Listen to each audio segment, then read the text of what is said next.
कुटे hospital आणि laparoscopy centre, हाडांच्या फ्रॅक्चरच्या सर्व प्रकारच्या शस्त्रक्रिया, दुर्बिणीद्वारे सांध्याच्या शस्त्रक्रिया, दुर्बिणीद्वारे गुडघ्याच्या दोरीच्या शस्त्रक्रिया, modular operation theatre, ICU, ventilator, pathology lab, x ray, 24 तास औषधालय, generator backup, deluxe, semi deluxe, special, semi special rooms, cashless mediclaim, सर्व प्रकारच्या शासकीय विमा योजना, रुग्णांची आपुलकीने काळजी घेणारं सुसज्ज, स्वच्छ, प्रसन्न रुग्णालय, Kute hospital and laparoscopy centre, Tajne Mala, Navin Nagar road, Sangamner, जिल्हा अहमदनगर. कशाचं पाणी येतं, किती काय हाल आमची. आम्हाला भरपूर लांब आहे इथून पाणी, आणि इथं कुठं विहिरी नाही, काय नाही, तळ नाही.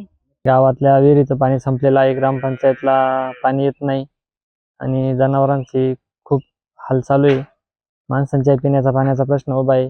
चारा आहे आता थोडाफार कराड मराठा राहायचं, पण यंदा लई कठीण परिस्थिती झाली. उन्हाळा संपला, मृग नक्षत्र सरलं, आर्द्राही निघून गेली. मात्र आभाळानं अद्याप कृपेची एकही सर बरसवलेली नाही. पावसाच्या प्रतीक्षेत असलेल्या संगमनेर तालुक्यातील कवठे मलकापूरसह परिसरातील अनेक गावांमध्ये दुष्काळाची स्थिती निर्माण झाली आहे. त्यामुळे शेतकरी, ग्रामस्थ आणि मुकी जनावरं मोठ्या संकटात सापडली आहेत. ज्या दिवसामध्ये शेतात नांगर फिरायचा, ट्रॅक्टरचे आवाज घुमायचे आणि पेरणीची लगबग सुरू असायची, त्या दिवसात आज शेतं ओस पडली आहेत. जमिनीला खोल भेगा पडल्यात आणि त्या भेगा बळीराजाच्या तुटलेल्या आशांचीच साक्ष देत आहेत. शेतकऱ्यांनी बियाणं, खतं आणि मशागतीची तयारी करून ठेवली आहे. मात्र पावसाअभावी पेरण्या रखडल्यात. प्रत्येक दिवसागणिक चिंता वाढत असून शेतकऱ्यांचे डोळे सतत आभाळाचा वेध घेत आहेत. आमच्याकडे जवळजवळ खंडी शेळ्या आहे, गाय आहे 7-8-10. पाण्याचा पत्त्या नाही आहे. पाणी असं शेंदून पाजावं लागतं, विहिरीवर जाऊन इकडं तिकडं.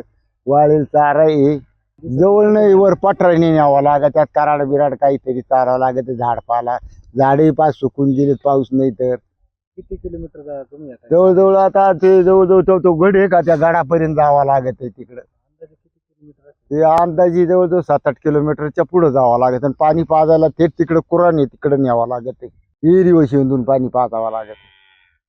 जनावरांना घरी चारा वगैरे अहो घरी काय बॅगी भरेल होत्या, संपून गेल्या. आता त्या काय थोडकी शेती आपली. आता शेळ्या तुम्ही 7 किलोमीटर चारा 7 किलोमीटर चारा. कधीपासून हा व्यवसाय करता? अहो व्यवसाय जवळजवळ मला बरेच दिवस झाले जसा व्यवसाय करतोय मी. तरी अंदाज 20-25 वर्ष होत आले जवळ. कधी असे दिवस आले होते का? नाही बा, एवढे नाही आले होते थोडे, पण एवढे पाण्याचे नव्हते. चारा आहे आता थोडाफार कराड मराठा राहायचं, पण यंदा लई कठीण परिस्थिती झाली.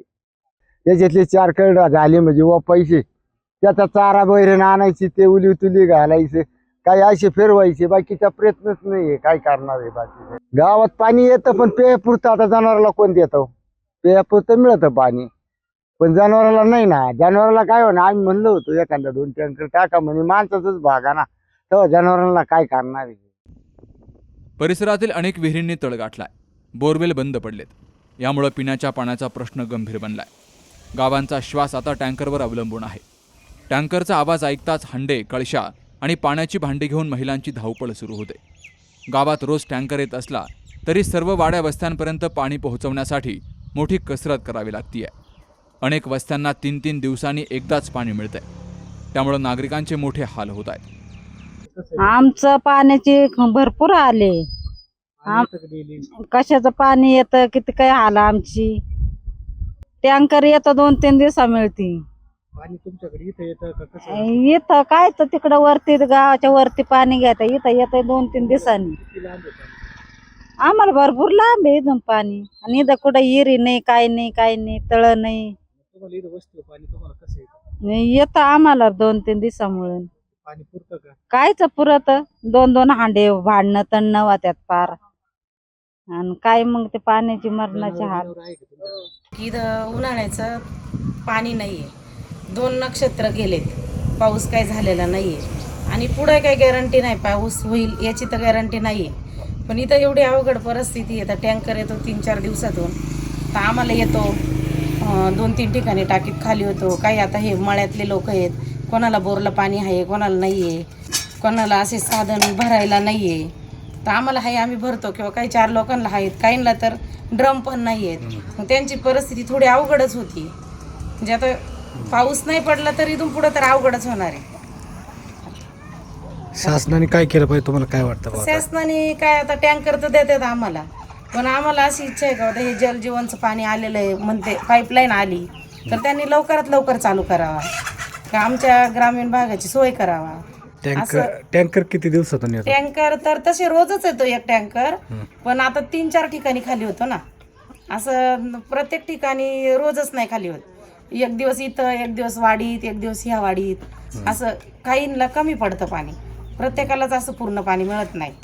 जनावरांचं काय कशी जनावरांचे पण हालच आहे, चारा तर नाहीच आहे, चाऱ्याचं झालंय अवघड. चाऱ्याचं पण कसं पाण्याचं नियोजन पण करतात? चाऱ्याचं नियोजन कसं चाऱ्याचं काय आता ज्यांच्याकडे आहे त्यांचे घालतात बस समजा चारा, पण ज्याचं नाही ते बाहेरून चारा आणू राहिले. आणि पाण्याचं पण जरा थोडं आता अवघडच होणार आहे इथून पुढं बी. पण आता ही जलजीवनची लाईन नुसती पाईप टाकलेत, पण त्यांनी करायला पाहिजे ना सोय, द्यायला पाहिजे पाणी. शासनाने काय टँकर बिंकर वाढवावेत का? हा, वाढवले तर चांगलंच होईल ना. आता हे गावचं झालं समजा ठीक आहे, पण वाडी वस्त्यांना हे अडाणी समाज यांना पाण्याचा थोडा पुरवठा कमी पडतो ना. आमच्या गावामध्ये अजून पाऊस झालेला नाही. पाण्याचं एकदम दुर्भिक्ष झालेलं आहे. गावातल्या विहिरीचं पाणी संपलेलं आहे, ग्रामपंचायतला पाणी येत नाही आणि जनावरांची खूप हाल चालू आहे. माणसांच्या पिण्याचा पाण्याचा प्रश्न उभा आहे. पेरणी अजून झालेली नाही, पाऊस नाही. 5 जनावर आहे घरी, त्यांना पाण्याचा त्रास चालू आहे, तो शासनाने हे करावा. आमची पाण्याची समस्या अशी आहे का आम्हाला अर्धा टँकर सुद्धा खाली होत नाही, आणि आमची लोकसंख्या इथं आदिवासी समाजाची भरपूर आहे, तरी आम्हाला काय पाणी असं मुबलक पाणी हे पुरत नाही. जनावरं असल्यामुळं आम्हाला पाणी फार कमतरता आहे. तरी ग्रामपंचायत आमच्या अशी दुर्लक्ष करते. पाणी वेळेवर नाही, वापरायचं तर नाही, प्यायचं पाणी सुद्धा नाही आम्हाला. टँकर येतात, हे पाणी काय करतात? हे प्यायलाच वापरतो सर आम्ही. गावात कुठं त्यांचे खाली करतात? गावात महादेव मंदिरापाशी टाकी, तिथं खाली करतात, तिथून आणायला सगळे मजूर आहेत. सकाळीच कामावर जावं लागतं, त्यामुळे मग पाणी आम्हाला कामावर न्यूज तर पाण्याचं हे नसतं, तिथं हे नसतो. लोक आता ज्याच्याकडे साध नाही ते पडा भरून येते, कोणी कसं नेत.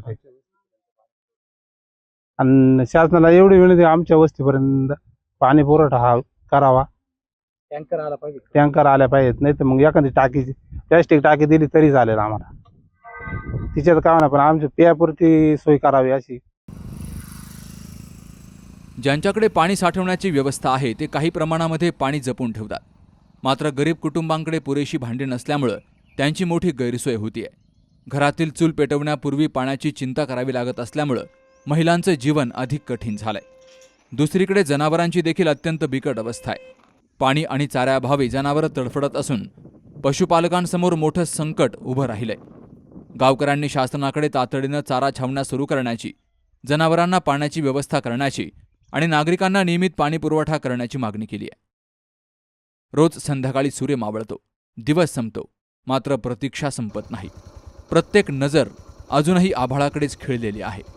कारण या भूमीला, या शेतकऱ्यांना आणि या तहानलेल्या गावांना अजूनही विश्वास आहे की आज नाही तर उद्या ढग दाटून येतील, पाऊस बरसेल आणि भेगाळलेल्या मातीत पुन्हा एकदा हिरव्या स्वप्नांची पालवी फुटेल. तोपर्यंत मात्र दुष्काळाच्या सावटाखालील हा संघर्ष असाच सुरू राहणार आहे. Subhash Bhalerao, C news Marathi, Sangamner. मुळव्यात, भगंदर, फिशर, पायलोनायडल सायनस, बद्धकोष्ठता किंवा गुदविकार यासारख्या त्रासाने त्रस्त आहात का? वेदनादायक शस्त्रक्रियेची भीती वाटतेय? तर आता चिंता सोडा. जर्मनीतील अत्याधुनिक लेझर तंत्रज्ञान आता प्रथमच संगमनेरमध्ये डॉक्टर सोनाली सुशांत गीते यांच्याकडे उपलब्ध झालंय.